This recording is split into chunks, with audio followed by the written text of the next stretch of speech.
Hello guys, welcome back my channel. അപ്പം എല്ലാവർക്കും എൻ്റെ ചാനലിലോട്ട് സ്വാഗതം. അപ്പം ഇന്ന് ഞാൻ സംസാരിക്കാൻ പോകുന്നത് നമ്മുടെ സീരിയൽ ആക്ടറിലെ ഗൗരി കൃഷ്ണ.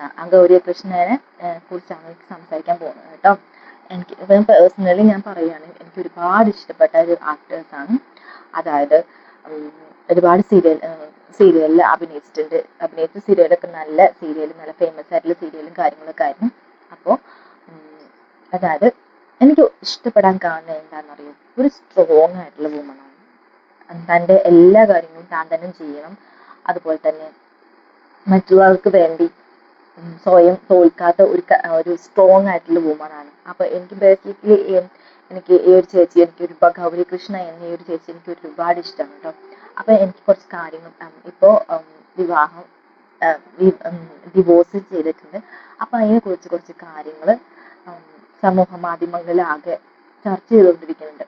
അപ്പൊ എനിക്ക് പറയാനുള്ള കാര്യങ്ങൾ ഞാൻ പറയാട്ടോ. അപ്പോ നമുക്ക് എല്ലാവർക്കും അറിയാം, ഗൗരി കൃഷ്ണ ഒരു സീരിയൽ ആക്ടറാണ്. ഗൗരി കൃഷ്ണ ചേച്ചി കല്യാണം കഴിച്ചത് ഒരു ഡയറക്ടറിനെയാണ്. മനോജ് എന്നാണ് ഡയറക്ടറിന്റെ പേര്. ഇവര് ഈ കല്യാണം കഴിഞ്ഞ അന്ന് മുതൽ ഈ ചേച്ചിക്ക് ഒരു വരുന്ന കമന്റ് ഉണ്ട്. അതായത് ചിലവർ കമന്റ് ചെയ്യുന്നുണ്ട്, നിങ്ങൾക്ക് ഭയങ്കര അഹങ്കാരമാണ്, നിങ്ങൾക്ക് ഭയങ്കര തന്നിഷ്ടമാണ്. അതായത് സ്വന്തം കാര്യം ചെയ്യാണ്. മാരേജ് പോലും സ്വന്തം അധ്വാനിച്ചുണ്ടാക്കിയ പൈസ കൊണ്ടാണ് ആ ചേച്ചി ചെയ്തത്, കാര്യങ്ങളൊക്കെ നടത്തിയത്. പക്ഷെ അപ്പൊ സ്വന്തം കാര്യം, അതായത് കല്യാണത്തിന് അങ്ങനെ കാണിച്ചു.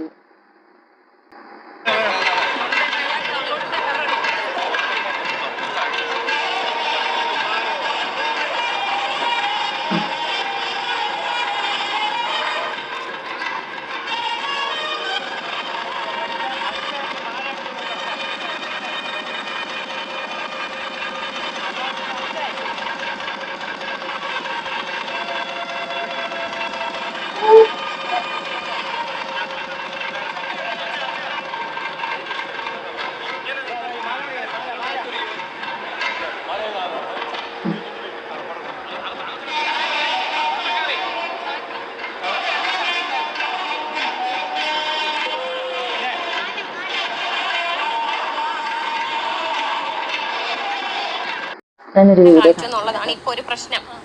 ഇങ്ങനെ ഒരു ആക്ച്വലി അത് താലികെട്ടല്ലായിരുന്നു. ഒന്ന് താലികെട്ട്, എനിക്കത് ഇപ്പോഴും എനിക്ക് പറയുന്നത്, താലികെട്ട് അമ്പലത്തിൽ കഴിഞ്ഞു. അപ്പം ഞാൻ ആവശ്യത്തിന് പ്രാർത്ഥിച്ച് തന്നെയാണ് ഇരുന്നത്. പിന്നെ ആ സമയത്ത് മാല ഇടുകയാണ് ചെയ്തത്. അപ്പം പെട്ടെന്ന് എന്താ പറയുമ്പോഴത്തേക്കും അച്ഛന് കയറി വന്ന് കൈ പിടിക്കുന്ന ചടങ്ങ്. അപ്പം ഈ റിലേറ്റീവ്സിന് കയറി വരാൻ പറ്റുന്നില്ല, ഇവരുടെ അവരെ വിടുന്നില്ല. നിങ്ങളത് വരണ്ട, പക്ഷെ ഞാൻ ഷൂട്ട് ചെയ്യും. ഇവർക്ക് ഷൂട്ട് ചെയ്യണമെങ്കിൽ ഈ ചടങ്ങ് നടക്കണമല്ലോ. എൻ്റെ അച്ഛൻ ഒന്നും അച്ഛന് വയ്യ, അച്ഛൻ കിടന്ന് സ്ട്രഗിൾ ചെയ്യുക അതിൻ്റെ ഇടയിൽ കൊണ്ടു വരാം. അപ്പം ഞാൻ എന്തായതെന്ന് ചോദിച്ചു. അത് ഞാൻ ചെയ്തതിൽ എനിക്കൊരു പിന്നെ ഒരു പെൺകുട്ടി മണ്ഡപത്തിൽ നാണിച്ചിരുന്നില്ല. കല്യാണത്തിന് എന്തിനാ നാണിച്ചിരിക്കണമെന്ന് എനിക്ക് മനസ്സിലായില്ല. എനിക്കത് ഇപ്പോഴും എനിക്ക് തോന്നുന്നു, ഞാൻ ആ വീഡിയോ കണ്ടപ്പോൾ ഗൗരി മാല ഇടുമ്പോഴും കണ്ണടച്ചു തന്നെ പ്രാർത്ഥിക്കുകയാണ്. പ്രാർത്ഥനയാണ് അത്. എനിക്ക് നല്ല ലൈഫ് കിട്ടണമെന്ന്. അതിൻ്റെ ഇടയിൽ എനിക്ക് നാണിക്കാനുള്ള കാര്യങ്ങൾ ആലോചിക്കാൻ സമയമില്ല. എനിക്ക് അത് പറയാനുള്ളൂ. അങ്ങനെ വിളിക്കാറില്ല. അതെ, ഇത് മതിയോ അത് വേണോ?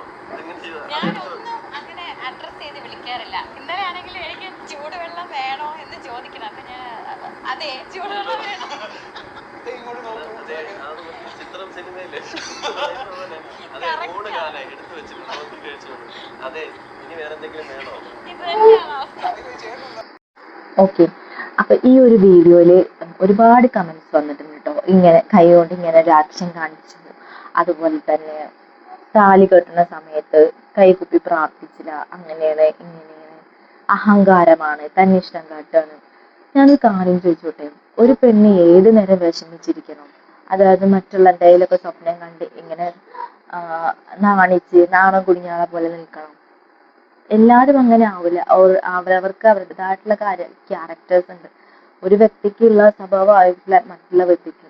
ആ വ്യക്തിക്ക് അത്രയും സ്ട്രോങ് ആയിട്ടുള്ള വുമൺ ആയതുകൊണ്ടാണ്. അതായത് ആ വ്യക്തിയിൽ പറയുന്നുണ്ട്, അത് സോഷ്യൽ മീഡിയക്കാരെല്ലാവരും അവിടെ ഫോട്ടോ എടുത്ത് വന്ന് ഫോട്ടോ എടുക്കുന്നേന്നല്ല പറഞ്ഞത്, ഫോട്ടോ അതിൽ കവിഞ്ഞ് എടുത്തിട്ട് തൻ്റെ അച്ഛനൊന്നും കൈ പിടിച്ചു കൊടുക്കുക, വിവാഹശേഷം കൈ പിടിച്ചു കൊടുക്കാൻ സ്റ്റേജിലേക്ക് വരാൻ കഴിയുന്നില്ല എന്നൊക്കെ പറഞ്ഞിട്ടാണ്. അപ്പോഴും ജനങ്ങൾ കുറ്റപ്പെടുത്തുകയാണ്, കൈകൂപ്പി നിന്നില്ല, അങ്ങനെയാണ് ഇങ്ങനെയാണ്. അത് അവരുടെ വ്യക്തിത്വമായ, അത് അവരുടേതായിട്ടുള്ള കാഴ്ചപ്പാടും കാര്യങ്ങളുമാണ്. എന്ത് ചെയ്താലും കുറ്റം. ഒരു പക്ഷെ നമ്മൾ നല്ല നാണം കുടുങ്ങി നിന്നാലും അവൾ ഇങ്ങനെ നാണം കുടുങ്ങിയാണെന്ന് പറയും. സ്ട്രോങ് ആയിട്ട് നിന്നാൽ പറയും അതിന് കുറ്റം കണ്ടെത്തുന്ന ആൾക്കാരാണ് ഇന്ന് ഈ ലോകത്ത് ട്ടോ. അത് ഓക്കെ ആയില്ല, അത് നമ്മൾ വേണ്ടാന്ന് വെച്ച് ഞാൻ അതിൽ നിന്ന് തിരിച്ചു വന്നു. അവിടെ എങ്ങനെയാണ് എൻ്റെ ലൈഫ് തകർന്നു എന്ന്, അതായത് ആ ഒരു കല്യാണം ഒന്ന് ബ്രേക്ക് ആയത് കൊണ്ട് അവർ പറയുന്നത് ഇനി എനിക്ക് എന്ത് സൗന്ദര്യം ഉണ്ടായിട്ട് എന്ത് കാര്യം. അവർ തീരുമാനിച്ചു എൻ്റെ ലൈഫ് ഇവിടെ തീർന്നു, ഇനി എനിക്കൊരു ലൈഫില്ല. എനിക്കൊരു സോ കോൾഡ് എന്ത് പറഞ്ഞാലും മിണ്ടാതിരിക്കുന്ന ഒരു ലൈക്ക് ചിന്താശേഷി ഇല്ലാത്ത ഒരാളായിട്ട് ജീവിക്കാൻ പറ്റില്ല എന്ന് എനിക്ക് വ്യക്തമായിട്ട് മനസ്സിലായി. അപ്പൊ ഇനി ഞാനൊരു ലൈഫ് ചൂസ് ചെയ്യണമെങ്കിൽ ഞാൻ അങ്ങനെ ചൂസ് ചെയ്യുള്ളൂ. അപ്പൊ എനിക്ക് കുറേ കാര്യങ്ങൾ എനിക്ക് ഇതിനകത്ത് പഠിക്കാൻ പറ്റി. എനിക്ക് സെൽഫ് റിയലൈസേഷൻ ഉണ്ടായി. ഞാൻ ഇന്ന് ജീവിച്ചിരിക്കുന്നുണ്ടെങ്കിൽ അത് ഭഗവാൻ എൻ്റെ കൂടെ ഉള്ളത് കൊണ്ടാണ്. അത് തരണം ചെയ്യാൻ എനിക്ക് പറ്റിയില്ലേ. അവരൊരിക്കലും ഒരു 20-22 വയസ്സിൽ നീ കല്യാണം കഴിക്കണം, അങ്ങനെ നടക്കരുത്, അഭിനയിച്ച് നടക്കുന്നതെന്ന് അവർ പറഞ്ഞിട്ടില്ല. നിനക്ക് ഇഷ്ടമുണ്ടെങ്കിൽ നീ കെട്ടുക, നീ ആരെങ്കിലും കണ്ടുപിടിക്കുന്നെങ്കിൽ കണ്ടുപിടിച്ചു. ഇതാണ് നമ്മളടുത്ത് വേണ്ടത്. എൻ്റെ 29ാമത്തെ വയസ്സിലാണ് I made a decision, I wanted to get married. Because ചേച്ചിയുടെ കല്യാണം കഴിഞ്ഞ് പോയപ്പോൾ എനിക്ക് ചെറിയൊരു ലോൺലിനെസ് ഉണ്ടായിരുന്നു, മിസ്സിങ്. അപ്പം ഞാൻ ഓക്കെ കല്യാണം കഴിച്ചേക്കാം. അങ്ങനെയാണ് ഞാൻ വീട്ടിൽ പറഞ്ഞിട്ട് കല്യാണം കഴിക്കുന്നത്. അത് വേണ്ട എന്നൊരു ഘട്ടത്തിൽ എനിക്ക് ഡിസിഷൻ എടുക്കേണ്ടി വന്നതാണ്. അപ്പോഴും ഞാൻ തിരിച്ച് വീട്ടിൽ വന്നപ്പോൾ അവരെന്നോട് ചോദിച്ചിട്ട് പോലുമില്ല എന്താ റീസൺ. ഇല്ല.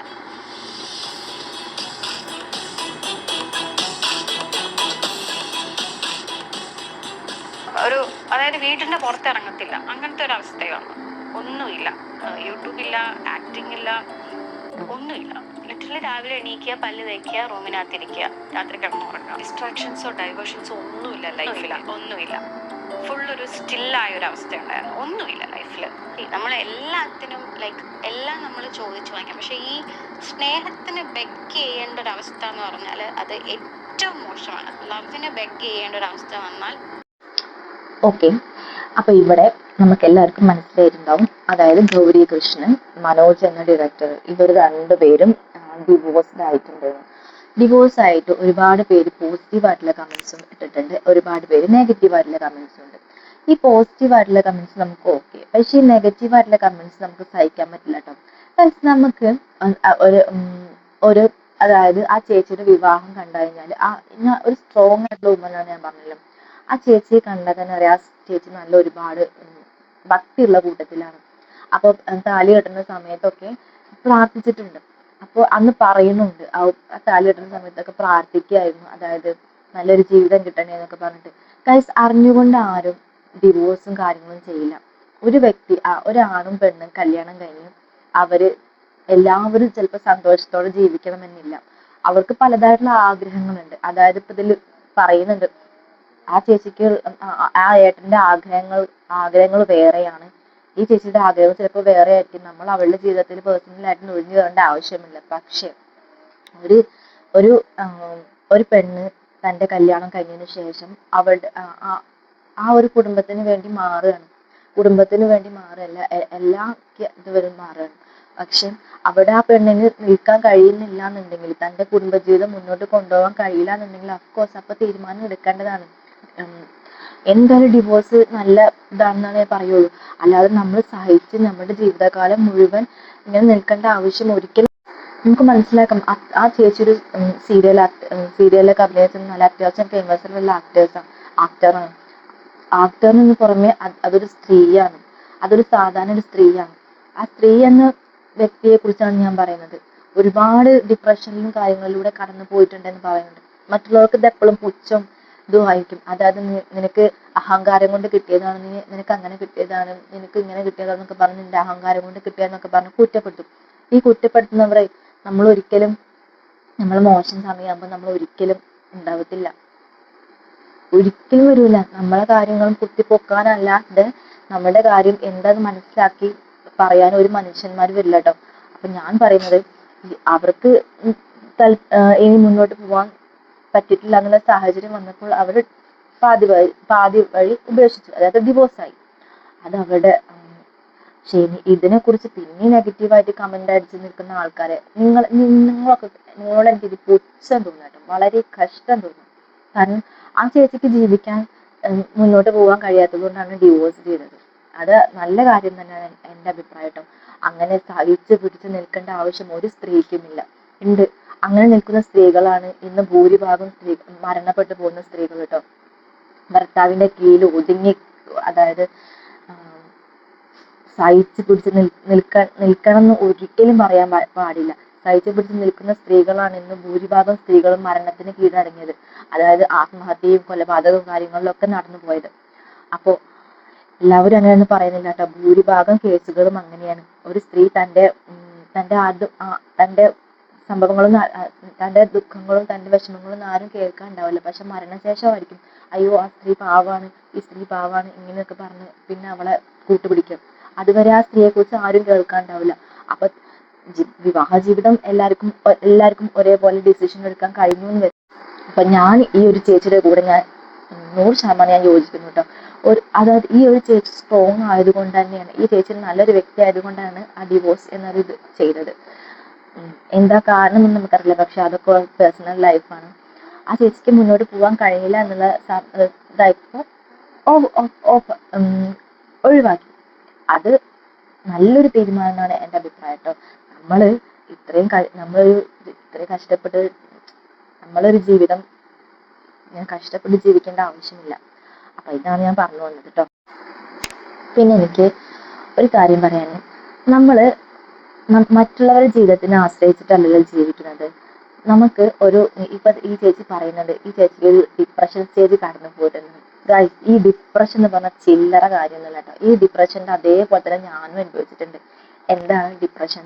പോസ്റ്റ് പാർട്ടം ഡിപ്രഷനാണ് ഞാൻ അനുഭവിച്ചത്. അത് കഴിഞ്ഞു പോയ ആൾക്കാർക്ക് അറിയാം ഒരു ഡിപ്രഷന്റെ ഫീലിങ്സ് എന്താണ്. നമുക്ക് എല്ലാവർക്കും അറിയാം. ഇത് മനസ്സിലാക്കാൻ ആരും ഉണ്ടാവില്ല കേട്ടോ. നമുക്ക് എന്തെങ്കിലും വരികയാണെങ്കിൽ നമ്മളെ കുറ്റപ്പെടുത്താനല്ലാതെ നമ്മളെ സഹായിക്കാനോ നമ്മളുടെ ഉള്ളിൽ എന്താണ് വിഷമം എന്ന് അറിയാനോ ആരും ഉണ്ടാവില്ല. അപ്പോഴും നമ്മളെ പരിഹസിക്കാനും കുറ്റപ്പെടുത്താനും അവൾക്ക് എന്തിന്റെ കേടാണ്, അവൾക്ക് എന്തിനാ കുറവുണ്ടായിട്ടാണ്. നമ്മൾ അറിഞ്ഞുകൊണ്ടൊരു ഡിപ്രഷനും ഒരു അസുഖങ്ങളും ആർക്കും ഉണ്ടാവില്ല. അവരുടെ സാഹചര്യങ്ങളാണ് അവിടെ കൊണ്ടെത്തിക്കുന്നത്. ആ ഒരു ചേച്ചിക്ക് ഡിപ്രഷൻ കാര്യങ്ങളൊക്കെ വന്നപ്പോൾ അത് റിക്കവർ ചെയ്ത് മുന്നോട്ട് വന്നത് ആ ചേച്ചിയുടെ ഒരു സ്ട്രോങ് ആയിട്ടുള്ളൊരു മൈൻഡ് കൊണ്ടാണ്. അങ്ങനെ ആവണം എല്ലാ സ്ത്രീകളും. അല്ലാതെ അതിനുപരി സഹിച്ച് ഗതികെട്ട് നിൽക്കേണ്ട ആവശ്യം ഒരു സ്ത്രീക്ക് അവിടെ വരുന്നില്ല കേട്ടോ. ഇന്ന് ഒരുപാട് സോഷ്യൽ മീഡിയയിലാണെങ്കിൽ തള്ളിസ്റ്റ് പറഞ്ഞാണ്ട് തള്ളുകളും അതുപോലെ തന്നെ വലിയത് വിട്ട് പറഞ്ഞ് ഒരുപാട് സീരിയൽ ആക്ടേഴ്സും കാര്യങ്ങളൊക്കെ ഉണ്ട്. അവരൊക്കെ കമ്പയർ ചെയ്ത് വെച്ച് നോക്കുമ്പോൾ ഗൗരി കൃഷ്ണ എന്നൊരു സീരിയൽ ആക്ട്രസ് എന്തൊരു നല്ലൊരു ഒരു പെണ്ണ് തൻ്റെടായിട്ട് ജീവിക്കണം. അതാരായാലും ശരി, ആരുടെ കീഴിൽ നമ്മൾ തോൽക്കേണ്ട ആവശ്യമില്ല. ഒരു സ്ത്രീ എപ്പോഴും സ്ട്രോങ് ആയിട്ട് നിൽക്കണം. സ്ട്രോങ് ആയിട്ടുണ്ടെങ്കിൽ നമുക്ക് ഒരിക്കലും ഇതുപോലെ ഡിപ്രഷനോ കാര്യങ്ങളോ വരുമ്പോൾ നമ്മൾ തകരൂല. ആ ഒരു ചേച്ചി തൻ്റെ ലൈഫ് ഒറ്റയ്ക്ക് നേടിയെടുത്തതാണ്. അതായത് ഏതൊരു കാര്യവും സ്ട്രോങ് ആയിട്ട് ഓപ്പൺ ആയിട്ട് പറയുന്ന ഒരാളാണ്. ആ ഒരു സ്ട്രോങ് ആയിട്ട് നിന്നത് കൊണ്ട് മാത്രമാണ് തൻ്റെ ജീവിതത്തേക്ക് തിരിച്ചു വന്നത്. അപ്പോൾ ഒരാളെ നമ്മൾ കാര്യം പറയാതെ ഒരിക്കലും കുറ്റം പറയാൻ പാടില്ല. ഒരു സ്ത്രീ എന്ന നിലയിൽ നമ്മൾ ഒരിക്കലും അവിടെ വെച്ച് നിൽക്കേണ്ട ആവശ്യം വരുന്നില്ല കേട്ടോ. നമുക്കെപ്പോഴും നമ്മുടേതായിട്ടുള്ള ഒരു ഇതുണ്ട്. അവിടെ നിൽക്കാൻ കഴിയില്ല എന്നുണ്ടെങ്കിൽ എന്തായാലും നമ്മൾ ഒഴിവാക്കിയേ പറ്റുള്ളൂ. അപ്പൊ ഈ ഒരു ഡിവോഴ്സ് മറ്റുള്ളവരെ കുറ്റപ്പെടുത്താതെ ദ്രോഹിക്കാതിരിക്കുക. അവരുടേതായിട്ടുള്ള കാര്യങ്ങൾ കൊണ്ടാണ് ആ ചേച്ചി ഡിവോഴ്സ് ആയത്. അത് അവിടെ പേഴ്സണൽ ആയിട്ടുള്ള കാര്യങ്ങൾ, നമുക്കത് നോക്കേണ്ട ആവശ്യമില്ല. പക്ഷെ ദൈവം വിചാരിച്ച് ആ ഒരു ലൈഫ് അറിഞ്ഞുകൊണ്ട് ആരും ഡിവോഴ്സും കാര്യങ്ങളും ചെയ്യില്ല. അത് ആ ഒരു സാഹചര്യം വരുമ്പോഴാണ്. ഇനി ആരും അതിനെ വിഷമിപ്പിക്കാതിരിക്കുക കേട്ടോ. ഇങ്ങനത്തെ നെഗറ്റീവ് കാര്യങ്ങളൊക്കെ പറഞ്ഞ് ദ്രോഹിക്കാതിരിക്കുക. ഗൈസ്, ഈ വീഡിയോ ഇത്രേ ഉള്ളൂ കേട്ടോ. ഞാൻ എൻ്റെ മനസ്സിലുള്ള കാര്യങ്ങളാണ് ഞാൻ പറഞ്ഞത് കേട്ടോ. ഞാനൊരു സ്ത്രീ ആയതുകൊണ്ടും ഇത് കേട്ട് നിൽക്കുമ്പോൾ എനിക്ക് ഒരുപാട് വിഷമം ഉണ്ടാവാറുണ്ട് ഇങ്ങനത്തെ കാര്യങ്ങളൊക്കെ പറയുന്നു. അപ്പൊ അറിയാതിരിക്കും. Okay, by.